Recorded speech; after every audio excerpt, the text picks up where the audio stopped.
So guys, welcome to the Great by Choice podcast. I hope you're all doing well. Today we're going to be chatting with Christina Bennington, former pupil here, and she's going to be the speaker at Prize Day later. We're hoping today that we can just give you guys a little bit of inspiration and a little bit of pep today to help you get through the day and to understand a little bit of what Great by Choice means to some other people who aren't currently at the school but have been through the school and know what it's like here. So yeah. Anna? Yeah, so as Peter said, we're with Christina Bennington. She was a past pupil here and has had great success as an actor. I know you probably know her from Raven in Bat Out of Hell or Veronica in Heathers. And so as Peter said, like, this is the Great by Choice podcast, and we've had Mrs. Lendrum come in this year and bring this as the theme for the year. So we kind of just want to know a bit about what you think Great by Choice is. Firstly, thank you for having me. Yeah. I'm very honoured to be your Thanks first guest. Very exciting.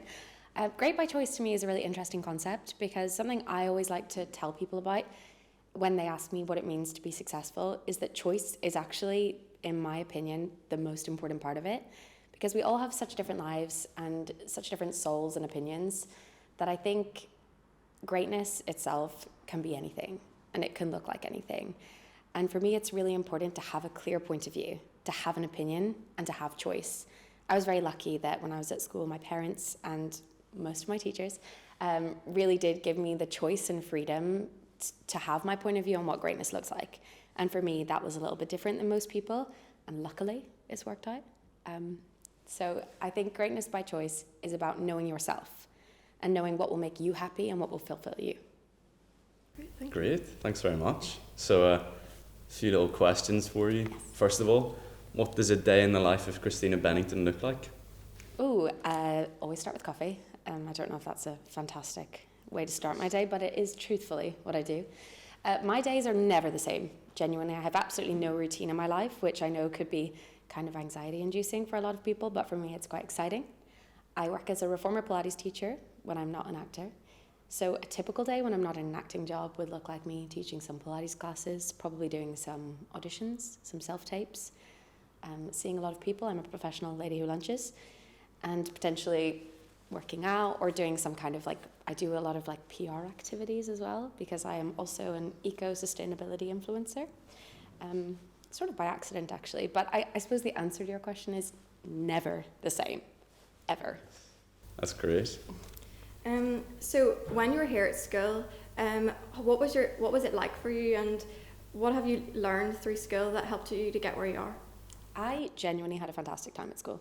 I really enjoyed it, and I think Methody had a lot of opportunity and a lot of areas in which I could explore things that potentially would never have happened in another school. Sort of specifically, I was actually in charge of a lot of things, which I feel like was an amazing way for me to learn to have an opinion and to find out who I am and what makes me happy. I was allowed to choreograph school plays and be involved in things in that way. I was also head girl when I was here. And I suppose school was the start of a journey for me in being very self-assured, in working out what it means to be secure as a person. And I think I started to learn that here, especially because I think the busiest times of my life were school. I think I was in every extracurricular activity, every money box committee, everything you could do. I sort of had this packed schedule, which taught me also how to stay on top of a very busy life. And as an actor, you have to always be answering to 10, 20 people at one time. It's very rare that actually you have one employer who tells you where to be.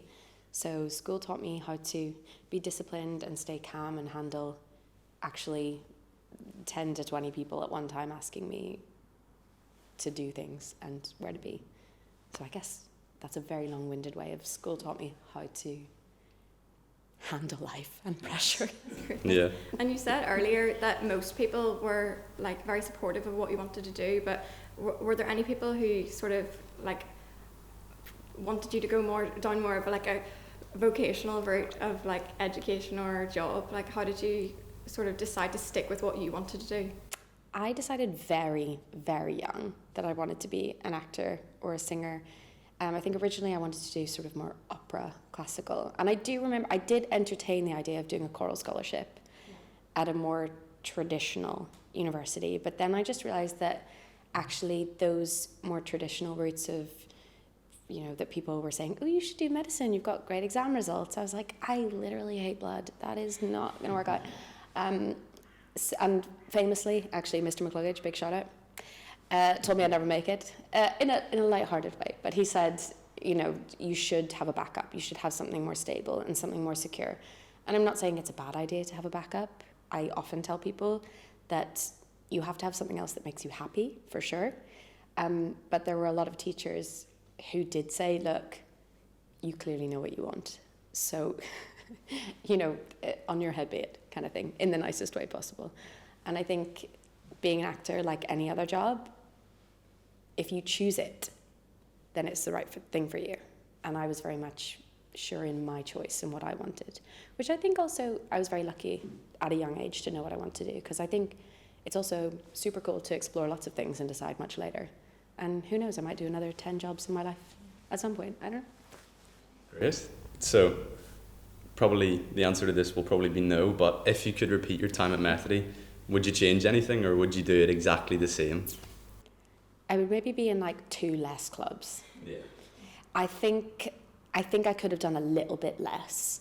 And I know that sounds like a strange thing to say, but I think the relationships you build at Methody are just as important as the amount of extracurriculars you try to tick off for university applications or the amount of clubs you try to be in. And I think it would have been nice to have maybe like a little bit more calm time with my friends to actually enjoy some of school rather than literally sprinting.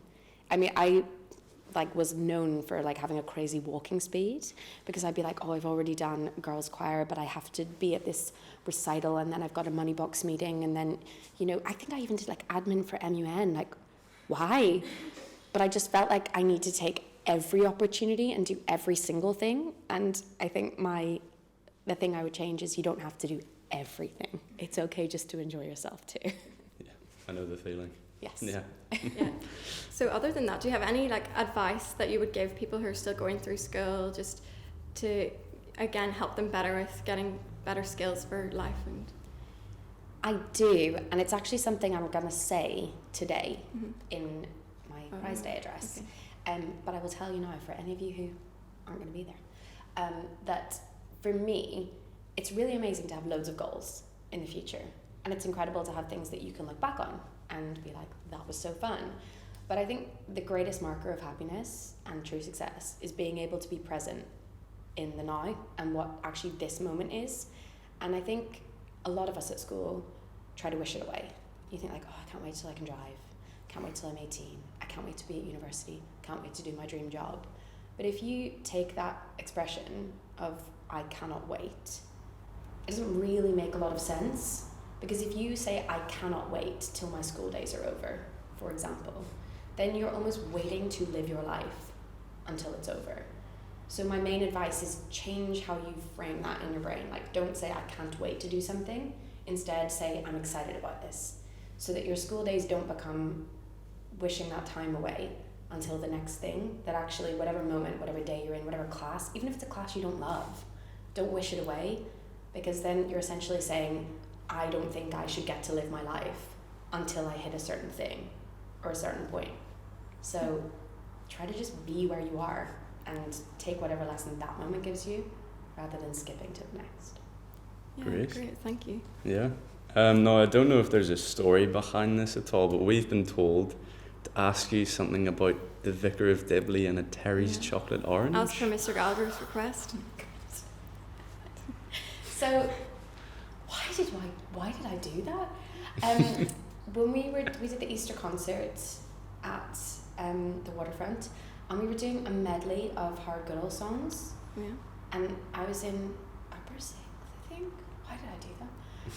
And I remember my friends Thomas and Katie were presenting. They were emceeing, and during this, I can't remember if it was Mrs. McCartney who was like, "Why don't you? We're gonna dress you all up."